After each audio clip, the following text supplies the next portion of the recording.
Esse é o Ancapso e nós vamos falar agora sobre a situação na Ucrânia. Hoje, dia 11 de abril de 2023, são 8 horas da manhã aqui no Rio de Janeiro, 2 horas da tarde em Kiev, no momento que eu gravo esse vídeo.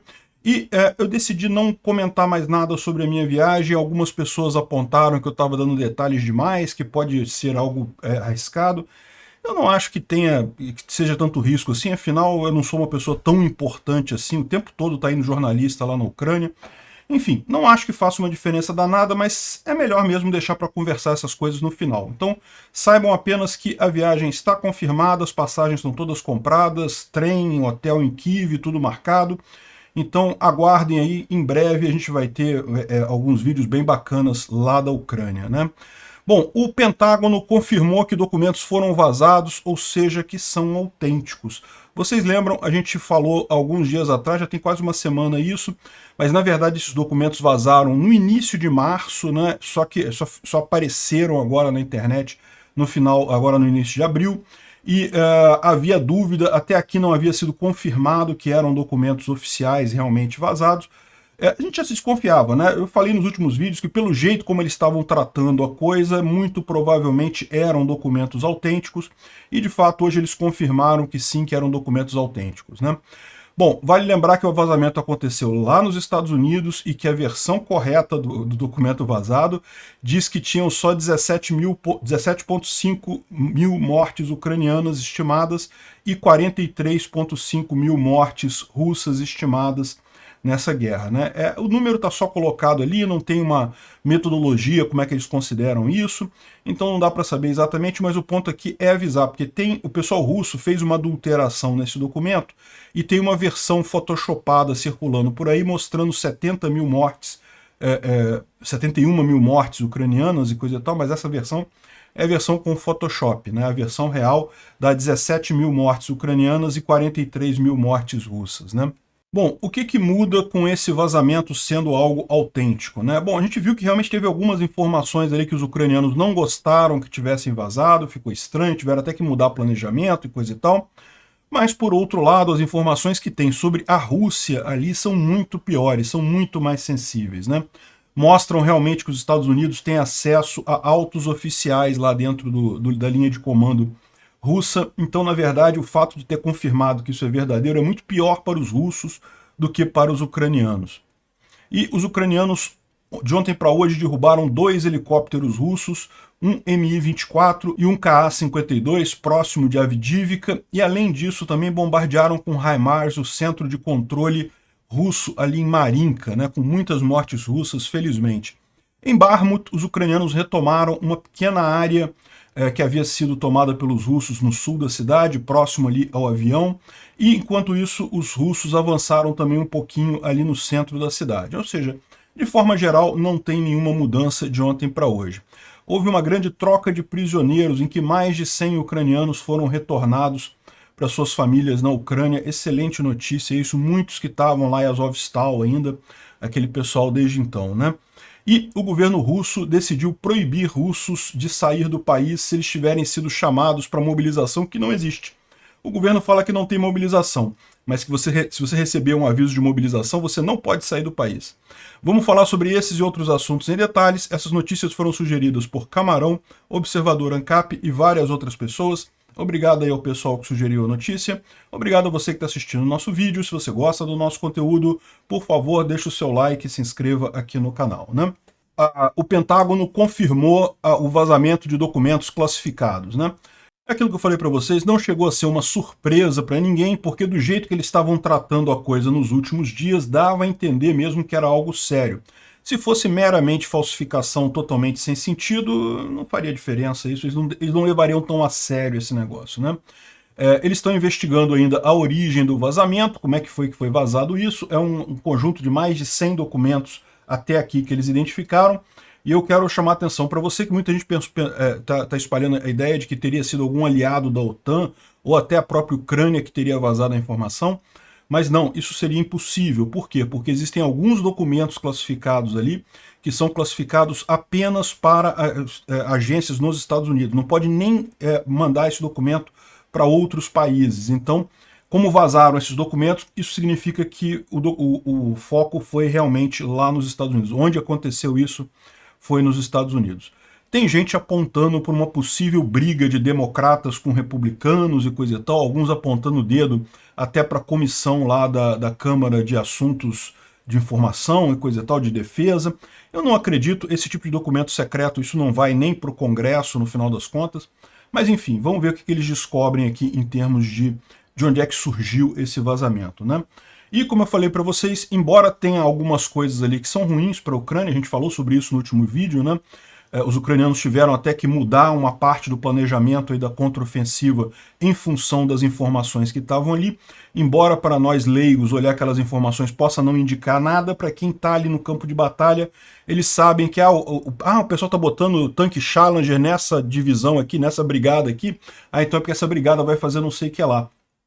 Então, eles tiveram que mudar o planejamento todo e também não gostaram nem um pouco do aviso de que estaria com baixa quantidade de munição de defesa antiaérea, né? A Ucrânia estaria com problemas de munição de defesa antiaérea principalmente. Isso, lógico, estimula os russos a fazerem ataques à infraestrutura civil. É uma coisa problemática realmente. Segundo dizem os ucranianos, isso já foi resolvido, eles já deram um jeito de resolver isso daí. Mas é lógico, o fato de ter vazado essa informação foi algo crítico para os ucranianos. Mas, embora tenha esse gasto, né, essa parte ruim da coisa, se você olhar pelo outro lado, as informações que tem ali comprometem muito mais o lado russo do que o lado ucraniano, né? As várias decisões de batalhas e coisa e tal que tem ali na guerra mostram realmente que os Estados Unidos conseguem pegar a informação toda, que como bem os russos falaram, né, os Estados Unidos ficam sabendo antes do Putin das decisões militares tomadas lá na Rússia, né? Enfim, esse caso ainda vai ser investigado, certamente vai ser um outro grande escândalo similar ao do Snowden, similar ao do Wikileaks, teve outros no passado também, né? Enfim, esses escândalos grandes de vazamento de documentos, certamente isso vai chegar em alguém. O nível de garantia de segurança, né, de controle que esse pessoal tem é muito forte, eles vão acabar chegando em quem vazou esse documento, né? Bom, e curiosamente a conta de Twitter do War Thunder é um jogo de tanques, né? Que é muito bacana, o pessoal militar gosta muito de jogar esse jogo War Thunder, e já aconteceu várias vezes de documentos secretos vazarem nos chats do War Thunder, né? Botarem esquemas de tanques novos, de coisas novas, os documentos reais mesmo, o pessoal vazar no chat, sendo documento confidencial e coisa e tal. E dessa vez, né, vazou no Discord do Minecraft, como a gente falou, né? Aí o pessoal do War Thunder fez uma brincadeira aqui, bem-vindo ao clube Minecraft, né? Ou seja, bem-vindo ao clube dos vazamentos de dados confidenciais através de joguinhos na internet, né? Enfim, incêndio em Moscou, um grande incêndio aqui, e segundo estão dizendo nessa outra imagem aqui, foi numa instalação militar, e que tinha vários equipamentos lá, né? Era um centro de treinamento decomissionado, então, ou seja, eram equipamentos que não estavam sendo usados, provavelmente sucata e coisa e tal, mas ainda assim pegou fogo lá, e um incêndio bem grande, como dá para ver aqui nessas imagens, né? E é bem pertinho ali de Moscou. A versão oficial é que um balão explodiu. Um balão explodiu? Enfim, deve ter alguma falha de tradução nessa história, não é possível. Um balão... Bom, de qualquer forma, é mais um incêndio lá em Moscou. Agora isso daqui parece ser um alvo militar, hein? Isso aqui pode ter sido sabotagem também. Bom, outra coisa que aconteceu em Moscou também foi a explosão de uma bomba bem no centro da cidade. Abriu um buraco de 30 centímetros de diâmetro, tá vendo aqui essa parte mais escura aqui da filmagem? É um buraco que... Isso aqui já é o controle da polícia depois do ocorrido, tá vendo aqui? Tá a explosão aqui na calçada. Aparentemente não atingiu nada, tá? A bomba explodiu na calçada, abriu um buraco na calçada, mas aquele negócio, né? Se essa bomba ia ser colocada em outro lugar, poderia ter feito um dano muito maior. Provavelmente a pessoa que ia fazer a sabotagem acabou sendo vista pela polícia, acabou deixando a bomba ali fugindo. mas é uma explosão significativa que aconteceu aqui lá dentro de Moscou. As coisas parecem estar esquentando lá na Rússia, né? Dá a impressão de que essa movimentação toda do pessoal querendo substituir o Putin pode estar chegando num ponto bastante crítico lá, né? Bom, houve 2 helicópteros derrubados na direção de Avdiivka, um Mi-24 mais cedo e um Ka-52 depois, né? Agora, como são os dois ao mesmo tempo, tem muita gente falando assim, será que não é o mesmo helicóptero que caiu e as pessoas não sabem qual que foi, coisa e tal? Pode ser isso, tá? Pode ser que tenha sido um helicóptero só derrubado, mas, segundo estão dizendo, foram 2, né? Foi um Mi-24 que foi derrubado próximo de Avdiivka e também um Ka-52, né? Tem aqui a imagem, eu não posso tocar esse filme aqui porque aparece os corpos dos pilotos caídos aqui, né? E esse seria o Mi-24 que caiu aqui na área de Avdiivka, né? Então, o finalzinho do vídeo eu posso mostrar, tem aqui a cauda do helicóptero e coisa e tal. No início do vídeo é que aparecem os corpos dos pilotos ali, aí eu não posso mostrar no YouTube, né? Mas enfim, aparentemente sim, pelo menos um está confirmado, né? Se caíram 2, a gente não sabe, pode ser que tenha caído o outro também, ou pode ter sido confusão, né, na hora de reportar o caso. Bem, o HIMARS ontem também destruiu uma base de equipamentos da 173ª Regimento de Tanques lá dos russos, né, na cidade de Marinka. Então, Avdiivka, onde caiu o helicóptero, é aqui. É lógico que quando eles falam na região de Avdiivka, pode ser em qualquer lugar aqui próximo, né, não necessariamente na cidade de Avdiivka. E mais ao sul aqui você tem Marinka, que é essa outra cidade aqui, que é uma cidade que já está em disputa também, é quase uma Bakhmut também. Desde o início da guerra, tá os russos tentando tomar Marinka e coisa e tal. Pra vocês terem uma ideia, né? Essa linha vermelha aqui, ó, é a linha da divisa, da fronteira, né? Depois do armistício de 2014, né? Em 2014, quando começou essa invasão russa à Ucrânia, a Ucrânia assinou um tratado de Minsk, né? A Ucrânia e a Rússia assinaram esse tratado de Minsk, congelando a fronteira, fazendo um cessar-fogo e coisa e tal, e iriam discutir isso diplomaticamente depois, só que a discussão diplomática nunca aconteceu, só serviu para os russos prepararem a retomada. Então você repara que Marinka ficava logo aqui na fronteira da coisa, e daí, quando começou essa guerra, de fato os russos conseguiram avançar um pouquinho, tomar uma parte de Marinka, mas desde então está assim, uma parte na mão dos ucranianos, uma parte na mão dos russos, né? A cidade não existe mais, só tem pilha de escombro, não tem mais nada ali. Mas essa é a situação aqui em Marinka, e os ucranianos atingiram uma base dos orcs lá, e a gente tem inclusive as imagens aqui, ó. O pessoal botou as imagens da base que foi atingida lá em Marinka. Dá para ver aqui pelo menos alguns caminhões e alguns blindados aqui que foram destruídos nessa base, que eu tenho blindado aqui também. Uma base bem significativa em alguma parte aqui da cidade de Marinka, né? De novo, aqui também a gente fala Marinka na região de Marinka, não é necessariamente na cidade aqui. Pode ser aqui Alexandrivka, em alguma outra região por aqui, até porque, como eu falei, Marinka está totalmente destruída, provavelmente não tem mais nem prédios desse tamanho em pé ali em Marinka, mas é alguma coisa ali naquela região, né, que foi atingida pelos ucranianos aqui com HIMARS, né? Bom, os ucranianos continuam mostrando os videozinhos aqui do pessoal das tropas se preparando. Isso aqui deve ser algum exercício, algum treinamento que eles estavam fazendo com os MRAP, né, com os veículos antimina britânicos, né? Então, não, desculpa, é isso mesmo, é o Mastiff, que é o MRAP britânico. Então, algum exercício, algum treinamento que eles estão fazendo aqui, mas só para mostrar que, olha só, a coisa está ficando... Estamos nos preparando, está chegando a hora, né? E aqui também uma outra imagem dos BMP-1, né, que esses aqui são blindados soviéticos mesmo, da era soviética, e no meio deles tem um PBV-501, que é um veículo, aqui está dizendo que é tcheco, né, mas dizem que foi feito na Suécia, na verdade. Bom, uma novidade aí no meio, né? Segundo o pessoal está dizendo aqui, eles já estão preparando para a contraofensiva, né?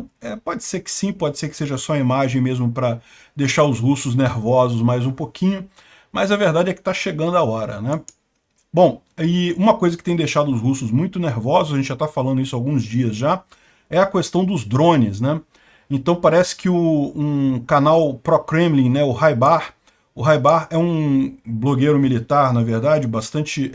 ele até começou a guerra sendo bastante neutro na história, mas depois claramente mostrou a visão dele pró-Rússia, né?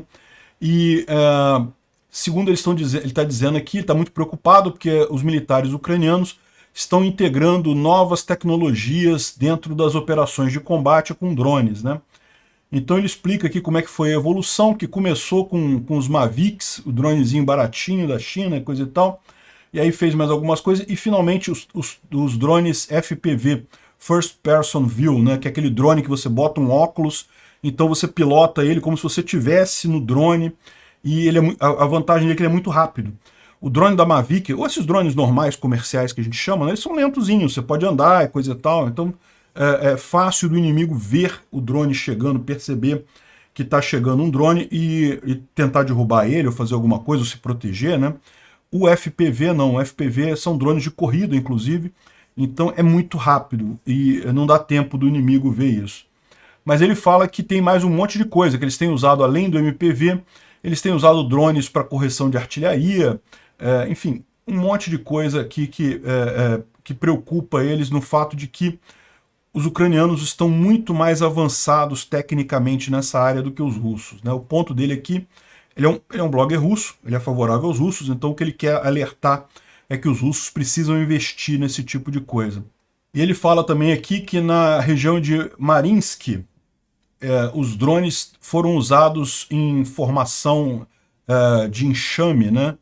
A gente falou sobre isso outro dia, é quando você tem, na verdade, um drone é realmente guiado por um humano, mas os outros drones todos, eles meio que seguem esse drone principal, mas não dá para você saber qual deles é que está realmente controlando. Então, para o inimigo é muito mais complicado, porque se você vê um drone só, você derruba ele, beleza, acabou o drone.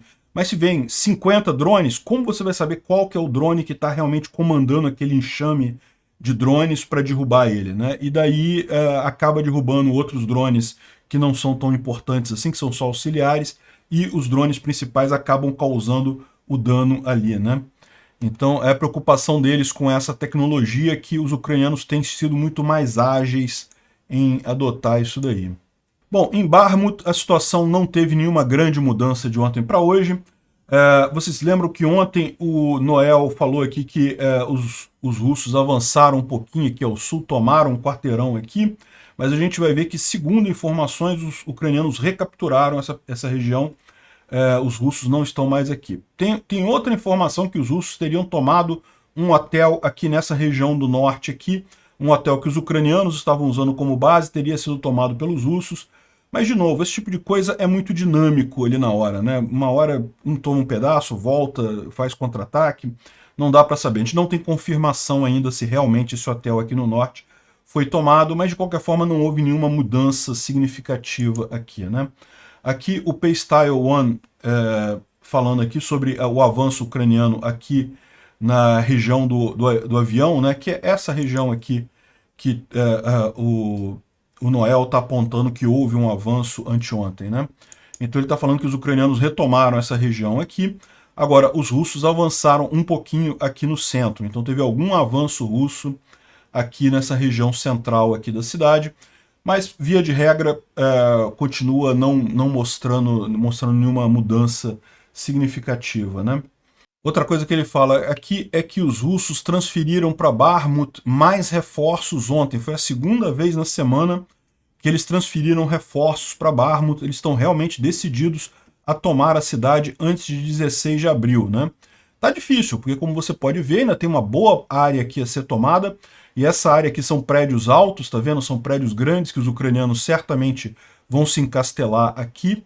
Então eles têm, em tese, 5 dias agora, dia 16 já é na semana que vem, então estão jogando um monte de reforço aqui. No final das contas isso é positivo para os ucranianos, porque atinge o objetivo ucraniano de justamente atritar as tropas russas, né?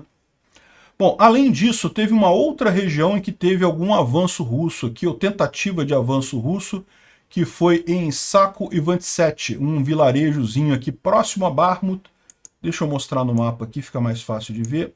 Bakhmut está aqui, né? E Saco e Vantsset é um pouquinho ao norte aqui. Os russos estão tentando avançar aqui em direção a Siversk, né? Siversk é a grande base ucraniana nessa região aqui da linha de frente. E existe um colarzinho aqui, um monte de cidadezinhas aqui que levam até Siversk. Então os russos estão tentando avançar, mas os ucranianos barraram, eles não conseguiram avançar. A única questão é que esse flanco russo aqui ao norte estava parado, né? Já fazia um bocado de tempo que os russos não faziam nada aqui. E aparentemente eles reativaram aqui, botaram mais gente para tentar avançar novamente aqui. Não conseguiram, mas estão tentando, né?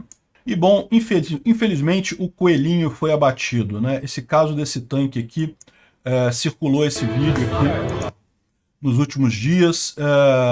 Esse tanque aqui é um tanque T-80 BVM, que é um dos tanques russos mais modernos, mas ele tinha sido capturado pelos ucranianos lá em Kharkiv, só que ele ficou preso na lama em Bakhmut. Então ele era russo originalmente, foi capturado pelos ucranianos, os ucranianos estavam usando ele em Bakhmut, e daí ele ficou atolado na lama, né? E daí os ucranianos optaram por explodir ele para evitar que ele voltasse para as mãos dos russos, né?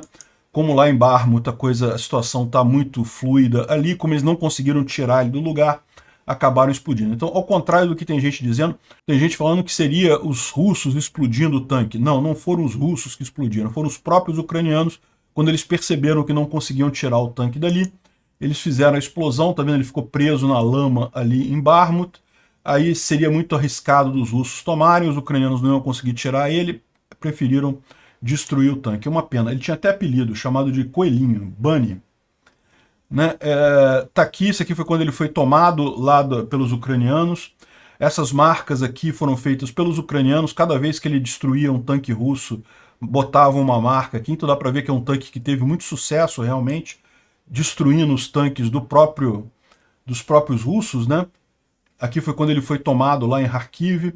Então realmente uma pena, mas faz parte da coisa, né? Infelizmente esse tipo de situação não tem como evitar. Ele fazia parte originalmente da 200ª Brigada de Rifle Motorizado russo, né? E foi tomado pelos ucranianos em Kharkiv, como a gente falou, em Kharkiv. E desde então prestou muito serviço para os ucranianos, uma pena. O Instituto para o Estudo da Guerra traz aqui a informação de que o Prigozhin, o líder lá do grupo Wagner, segue o seu projeto político lá na Rússia, né? Como vocês sabem, o Prigozhin ganhou uma fama muito grande lá entre o povo russo, entre os patriotas russos, porque, de fato, apenas o grupo Wagner conseguia avançar ali em Bakhmut, e ele está capitalizando em cima disso, brigou muito com o exército russo e coisa e tal, e o fato ele virou uma figura política importante lá na Rússia, né?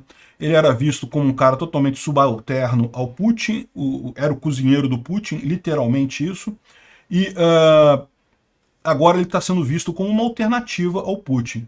E parece que ele comprou um partido, o A Just Russia, ou seja, uma Rússia justa. É o nome de um partido político que tinha lá, e parece que o Prigozhin meio que tomou conta do partido, provavelmente já indicando um interesse dele em se candidatar politicamente, né? Vocês sabem, ano que vem, 2024, tem eleições na Rússia, e embora as eleições lá sejam uma coisa meio pro forma, né, típica de eleição em ditadura, é igual lá na Coreia do Norte, que o pessoal Kim Jong-un ele é eleito com 99% dos votos, lá na Rússia também tem esse tipo de coisa, mas o que acontece? Como o Putin está muito fraco, já tem gente abertamente criticando o Putin, é possível até que exista eleição de verdade, porque vai ficar aí, quem é que vai substituir o Putin, né?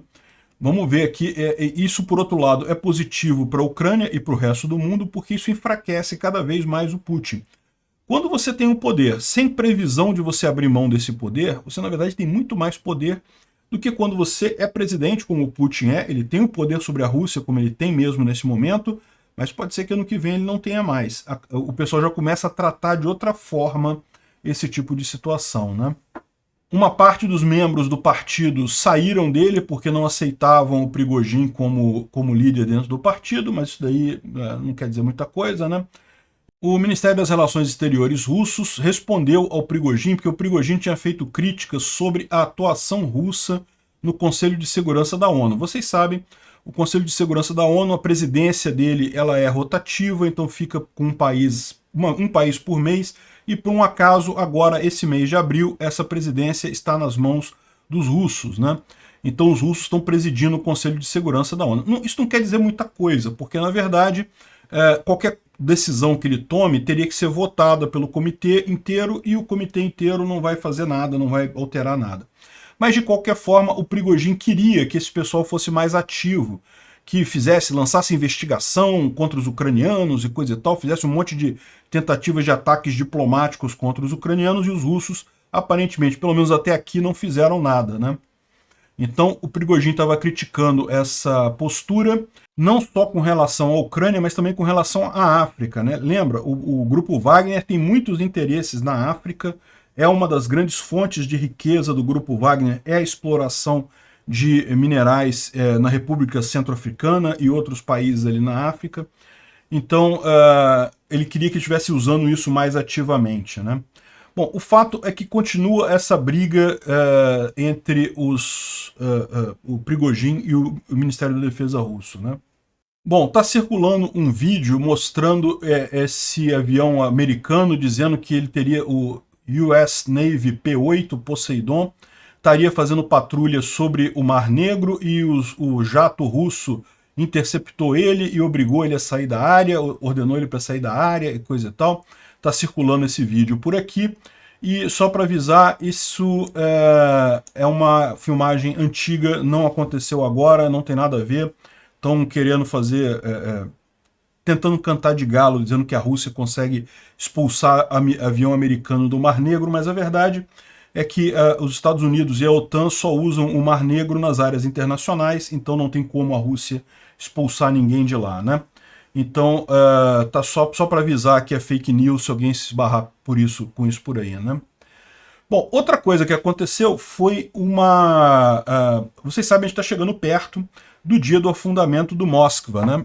Dia 14 de abril, daqui a 3 dias, vai fazer um ano do afundamento do Moskva. O Moskva era a nau Capitânia, né? O flagship lá da frota russa no Mar Negro, e foi afundado pelos ucranianos usando um míssil Neptune.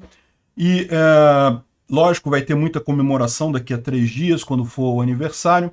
Mas hoje o Oleksiy Reznikov, que é o ministro da Defesa ucraniano, falou que eu realmente gostaria de compartilhar com vocês detalhes que eu estou familiarizado, mas eu tenho um acordo com o comandante da frota ucraniana, o Oleksiy Nejipapa, e devido aos esforços do time dele, a gente não pode falar os detalhes agora, mas tem algumas coisas muito interessantes para acontecer com o nosso inimigo, algo que ele vai ter uma grande surpresa nos mares, né?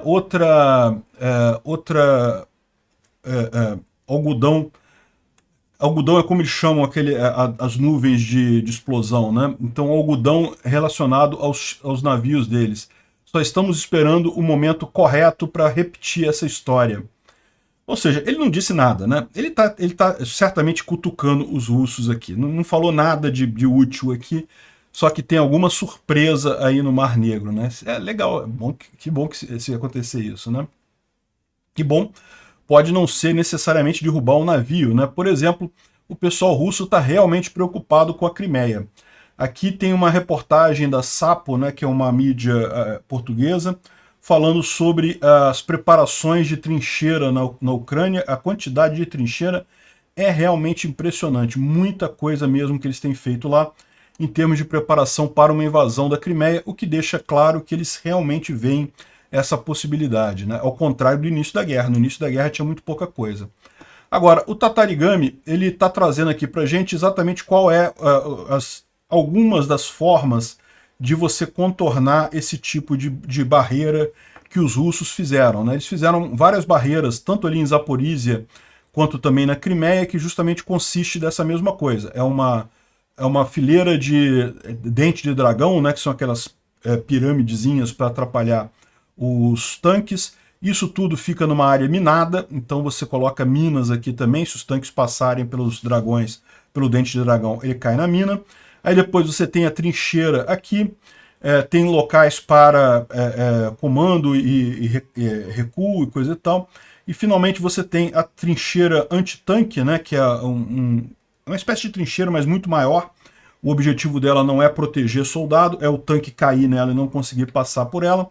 E no final você tem de novo uma linha de dentes de dragão aqui. Isso daqui é o planejamento russo que está sendo feito em várias regiões ali da Crimeia. E aí ele não fala exatamente como ultrapassar esses obstáculos, mas ele diz que isso não é um problema tão grande assim, que esses obstáculos são obstáculos significativos, é problemático, tem que ser planejado como passar, mas que tudo isso daí é relativamente tranquilo de passar. Principalmente o pessoal comenta mais aqui embaixo, usando os M58 MICLIC, que são aqueles explosivos de linha, né? Porque dessa história toda aqui, o mais difícil é justamente a questão das minas, que podem realmente prejudicar muito a situação. Você usa mina para passar aqui, esses dentes de dragão, no final das contas, podem até impedir veículos mais leves de passar, mas o tanque passa por cima disso e nem percebe, né? A trincheira também, o tanque foi feito para passar por trincheira, então não tem problema nenhum. Agora, é lógico, você tem a situação também mais complicada, onde você tem a trincheira antitanque. O problema todo isso aqui também, com uma obra de engenharia, ali, um contorno de engenharia, você consegue facilmente passar por isso daqui. Então o que ele coloca isso atrapalha, certamente vai ter algum planejamento aqui para atravessar isso daqui, mas não é nada como se fosse realmente muito preocupante. E o mais crítico é a área minada, no final das contas. Outra coisa interessante aqui, o Chris O continuou com a thread dele sobre a conquista da Crimeia, né? Ele está fazendo essa thread aqui, na verdade é um conjunto de threads, né? Ele explicando a geografia da Crimeia, as várias guerras que houveram ao longo dos anos lá, e agora ele chegou aqui na invasão da Crimeia pelos alemães em setembro de 41, né? Então a Alemanha conquistou a Crimeia dos soviéticos naquela época, e ele bota aqui as várias partes, né? Essa aqui teve a primeira parte, que ele descreve a geografia, depois ele fala sobre a história, e finalmente ele vem aqui com como é que foi essa invasão pelos alemães, e ele mostra aqui que a principal dificuldade realmente foi o Perekop, né? Que é o istmo aqui, a partezinha de terra que junta a Crimeia com o continente, né? E os russos vieram com 3 unidades aqui e de fato tiveram muitas perdas. Os russos chegaram a perder 12 mil soldados só para passar por esse trechinho aqui. Os soviéticos perderam muito mais, perderam 48 mil, tem aqui os números em algum momento aqui. Mas depois também que eles tomaram essa região aqui, a coisa foi muito mais rápida, né? Eles conseguiram tomar o resto da península toda de forma mais tranquila, né? Tem bem a coisa aqui do avanço deles. O último pedaço que ainda restou nas mãos dos russos ou dos soviéticos na época foi aqui o Estreito de Kerch. Então isso ainda custou um tempo para eles tomarem. Ou seja, o ponto dele aqui é possível a Ucrânia tomar a Crimeia? É perfeitamente possível. Agora, vai ser com esforço. Porque para passar aqui, essa passagem aqui, você não tem como fazer sem derramar sangue, né? Então realmente vai ser uma coisa custosa para os dois lados. Para os russos muito mais, mas para os ucranianos também. Pode ter certeza que vai ter um custo grande retomar a Crimeia aqui, né? Bom, a Força Aérea Ucraniana lançou uma thread no Twitter pedindo F-16. Por que F-16 são cruciais para a Ucrânia? E daí ele descreve aqui os vários pontos que eles precisam. Primeiro, para defesa, evitar ataques à infraestrutura civil. Depois, para conseguir tirar as bombas de precisão planadoras, né? Que são aquelas bombas JDAM. Os russos também têm algumas desse tipo, né? Então, isso é muito mais fácil com aeronaves do que com defesa antiaérea. E falam também que isso seria essencial no ataque, para você avançar durante a contraofensiva, porque essas aeronaves permitiriam, de forma muito mais simples, um domínio ucraniano, pelo menos temporário, da linha de frente, para permitir o avanço das tropas, né? Então, dá um monte de motivos aqui para os Estados Unidos oferecerem os F-16. Vamos ver qual vai ser a resposta. Tem gente muito otimista dizendo que provavelmente os ucranianos vão receber sim os F-16 ainda antes da contraofensiva, hein? Bom, uma excelente notícia, os ucranianos fizeram uma troca de prisioneiros, receberam 100 ucranianos de volta, é sempre muito emocionante isso, o pessoal falando de novo com a família e coisa e tal. Eles falam aqui em 200 prisioneiros, porque seriam 100 ucranianos e 100 russos, né? E, bom, lá na Rússia, os apresentadores de televisão lá estão falando aqui, você não precisa se preocupar, isso não é uma mobilização. A gente está chamando alguns soldados, a gente está chamando algumas pessoas para servir o exército, mas não é uma mobilização. Ou seja, é uma mobilização. Pô. Mobilização é exatamente quando você chama pessoas para servir o exército de forma coercitiva, né? Então tá o cara tentando convencer as pessoas, não se preocupa não, a gente não está fazendo mobilização, não é mobilização isso daí. É apenas que a gente está mandando ordens para você se apresentar no exército para ir lutar na guerra. Isso não é uma mobilização, né? Chega a ser o cúmulo da hipocrisia. E para complementar, as bordas foram fechadas, né? Os cidadãos que receberam a chamada, né, para serem mobilizados não podem, estão proibidos de sair da Rússia até do dia que eles receberam o aviso até o dia que eles estiverem no alistamento militar, né? Ou seja, os russos estão fazendo mobilização. Obrigado por assistir o vídeo até o final. Além de curtir, compartilhar e se inscrever no canal, considere se tornar patrocinador com valores a partir de R$ 1,99. Clique no botão Seja Membro abaixo para saber as condições e vantagens de patrocinar o canal. Mais informações sobre o nosso projeto, visite nossos sites indicados na tela.